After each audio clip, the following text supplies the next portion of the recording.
time now for our rants and raves of the week. Starting with you, Dan. I have a rave for the Washington Post, which this week hired Robert Costa away from National Review. Robert Costa is a very respected conservative journalist. During the recent government shutdown, his reporting became absolutely essential for understanding the tensions between the House Republican leadership and the Tea Party caucus, which was nominally on their side but was actually their biggest problem. So now Costa's bringing that expertise and his sources and his knowledge to the Washington Post.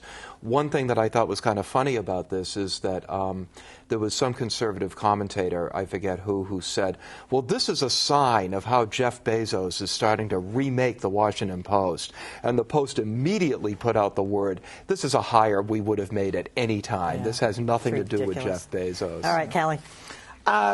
You recall when there was great fanfare when Jeff Zucker took over CNN and decided he was going to do some shakeups, which he has done, more successful than others.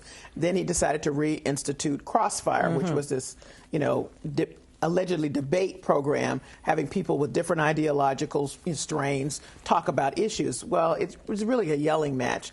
And, we said on this panel we couldn't see how it could come back in these days and times when there are really good debate programs around now about issues. And in fact, it's not fooling any of the viewers. So they got 233,000 viewers, the lowest they've ever gotten in the October 30th ranking. And apparently people are just really not buying it I know people who love it. Really? May I say it is wretched. Really? Yeah. Newt Gingrich and Stephanie Cutter are two of the least interesting people I've ever seen on television. Do you want to do that again? Yeah. No, I'm really getting ready for a nap. I think CNN had their lowest entire week of ratings in years. Exactly. That was part of it. Let's go. Kara, what do you got? A rave for Chuck Todd, who just got a one-on-one with President Obama. It is a tough time to sit in front of President Obama with the health care thing, and he's apologizing.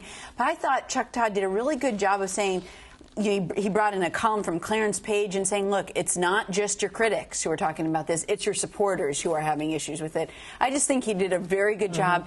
It's tough to sit in front of somebody that powerful and sort of dress them down. Exactly. And he did a good job of balancing it right. John.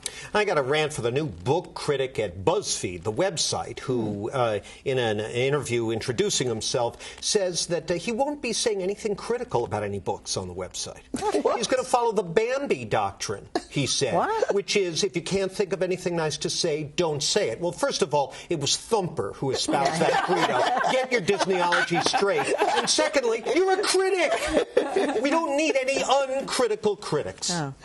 All right, finally, I have a rave for NFL beat reporters, but in particular, the Boston Globe's Ben Volin this week, who went much deeper on the Richie Incognito Jonathan Martin story. The original narrative, of course, was that Jonathan Martin left the Miami Dolphins because of abusive voicemails and racial epithets and bullying and hazing, but he went much, much deeper with a much richer, textured story about the culture inside the locker rooms, the culture of the NFL, and really, I thought, drilled down and brought that story home in a way that I was riveted.